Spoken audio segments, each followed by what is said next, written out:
Well, I'll be double dog damned. Here comes the sheriff. The sheriff is going to bring law and order to the wild wastes of the Commonwealth, dealing out justice with the authority granted to him by the 6-shooter at his hip. Nothing is going to stand in this man's way. The sheriff has a strength of 1, perception of 3, endurance 2, charisma 7, intelligence 2, agility 5 and luck 9. I've put strength as the lowest stat on this build, as I didn't feel that any of the strength perks were necessary. And although this build does have a machete as a backup weapon, there is a really good way for this build to boost strength when needed. Perception has been set at 3, so that once we get the bobblehead, you'll be able to grab Locksmith. In addition, it helps to make VAT's accuracy not too bad, which is always nice. Endurance is at 2. The sheriff isn't a physically tough guy, and you're going to want to avoid taking too much damage whilst playing this character.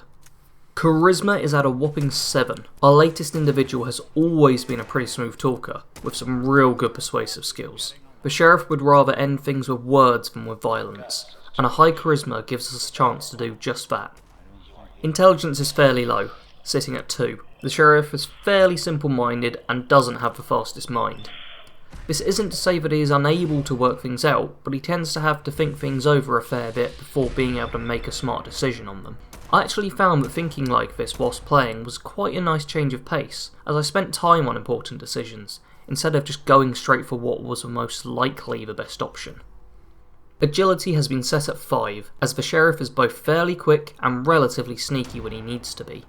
This will also give us plenty of action points to help make VAT's combat viable. Luck is our highest stat at 9. This build is going to use the luck perks to excel in combat, and this also represents the sheriff's knack for somehow always knowing just where he needs to go to find the next clue or who to talk to. The essential perks for this build are Rifleman, Gunslinger and Party Boy. Rifleman and Gunslinger are obviously here as you will be using both rifles and pistols, specifically revolvers. Party Boy is a perk that this build will make a ton of use of. With all 3 ranks you will get a bunch of bonuses whenever you drink alcohol, including +3 luck, which helps you build criticals insanely fast. In addition, there are some great drinks that you can find and make, which give some really helpful bonuses, such as the Dirty Wastelander, which will boost your strength dramatically, letting you use a melee weapon if you run out of ammo. The recommended perks are Gun Nut, Action Boy, Better Criticals, Critical Banker, 4-Leaf Clover and Grim Reaper's Sprint. Gun Nut is incredibly helpful to have, as you wield several different guns, and you'll want them all to be the best they can possibly be. Action Boy will be a handy perk to have, as this character will use VATs quite a lot in combat, and will also want to be able to sprint at times to either escape combat or to get to a better location. Better Criticals, Critical Banker, 4-Leaf Clover and Grim Reaper's Sprint are 4 perks that have great synergy with each other. You get a ton of powerful critical hits to use that refill fast, and whilst in VATs you may end up getting more action points, meaning you can then re-enter VATs and build and use even more critical hits. The role-playing perks for this build are Locksmith, Sneak, Bloody Mess and Mysterious Stranger. Locksmith and Sneak have both been put here to highlight the skills the sheriff has as an investigator. They do also have good use in terms of gameplay, getting you into more areas and making stealth viable. However, I don't suggest getting all of the ranks of either of these perks, as they certainly aren't a crucial part of this build. Bloody Mess has been put in here mostly just because I started making this build immediately after watching The Hateful Eight. Mysterious Stranger is a perk that can be quite hard to rationalise, but for this build I've decided not to try and do that. Instead, he is simply a mysterious stranger, and I suggest you roleplay that both you and your main companion are trying to work out who he is and why he keeps on just appearing out of thin air. Both of the sheriff's parents were cops who believed that there was no greater purpose in life than upholding the law. From them he learned all his moral leanings and became a devout follower of law and of justice. Whilst he was still young, they were both killed in a shooting whilst on duty. This led to the sheriff having to live with his uncle in the countryside. Although he had similar values to the sheriff's parents, he was a bit of a recluse who thought that everyone should live off the land and didn't trust most advanced technology. He taught the sheriff how to live like he did and how to survive in the wilderness.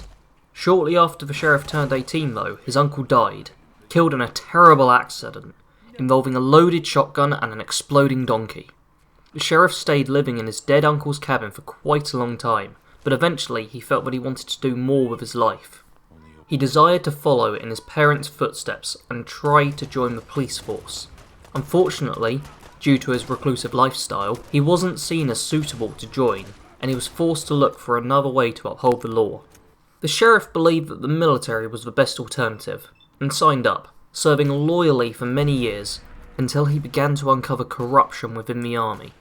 He started digging into the matter, persuading anyone he could to help him, and it wasn't long before he started to find some pieces of evidence that incriminated some high-ranking members of the army. Before he was able to act on this evidence, a fire broke out in the barracks he was stationed in, burning what little evidence he did have and severely injuring multiple soldiers.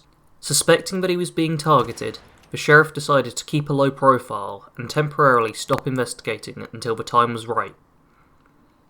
It wasn't long before he encountered another individual who had been investigating the same things as him. The individual had lost his squad and was gathering people to help him find whoever was responsible. The sheriff gladly offered to help him, and together they started gathering evidence to stop the man responsible for all the crimes.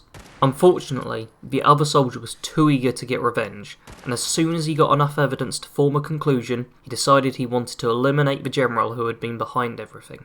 The sheriff tried to tell him that they needed more evidence first, and that they should wait and turn it over to the military police. Despite being able to persuade him not to kill the man, he couldn't convince him to wait any longer, and he turned the evidence over, leading to the general simply being removed from the military. The sheriff felt that there was nothing left in the army for him, and left not long after these events unfolded. He'd saved up more than enough money, and bought himself a house in Sanctuary Hills, eventually falling in love and having a son. After the bombs fall, he will want to find out who is responsible for the murder of his wife and the kidnapping of his son, but will also take the opportunity to try and bring law and order to the wild, wild wastes of the Commonwealth. The sheriff isn't concerned with the different factions all that much. He cares more about law and justice than he does about which side is right. The only faction he will be truly opposed to will be the Institute, as they quite clearly do not follow the standard moral rule set that governs most people, and view events in a purely scientific way, with no regard to the consequences their actions have on the surface. He also isn't too fond of the Brotherhood of Steel, due to their dislike of simps and ghouls, who the sheriff still views as people. You may complete the main storyline with either the Minutemen or the Railroad, as both sides suit this build equally well. He cares about helping people and making sure some semblance of law is upheld, and by helping the Railroad, you work towards stopping slavery, and whilst helping the Minutemen, you're helping people survive the gangs of raiders and other violent criminals that walk the Commonwealth. The main companion of this build is Nick Valentine. He fits in perfectly as he reminds the sheriff of the person he wanted to be before the bombs fell.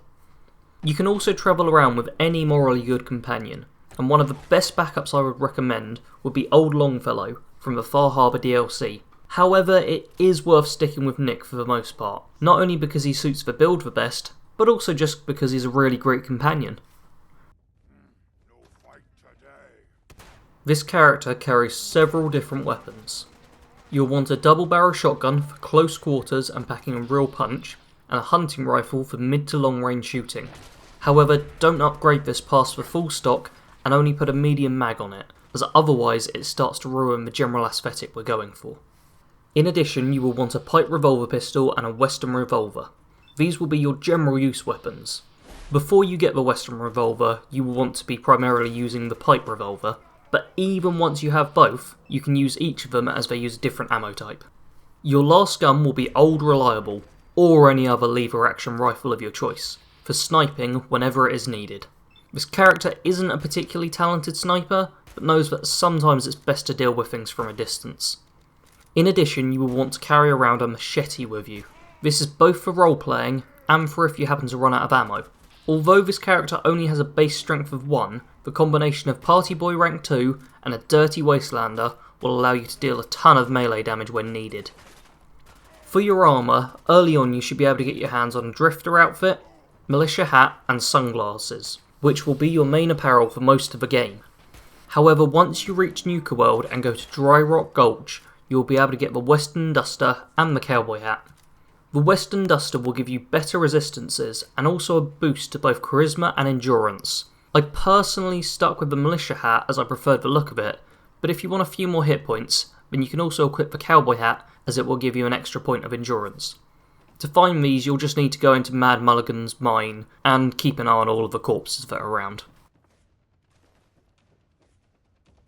The Sheriff is an incredibly versatile build, who can deal with enemies with precise shots from a distance, by firing rapidly whilst running, or just getting up close and personal to finish off enemies. If you really want to roleplay this build, then I suggest trying to avoid all standard medicine and advanced technology. Make sure to utilise the cooking station and go hunting to make sure you have enough food to keep your health up.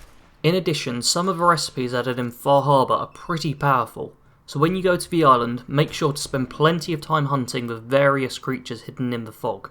Playing it like this is a great way to get a bit more of a survival feel without having to go full into survival mode.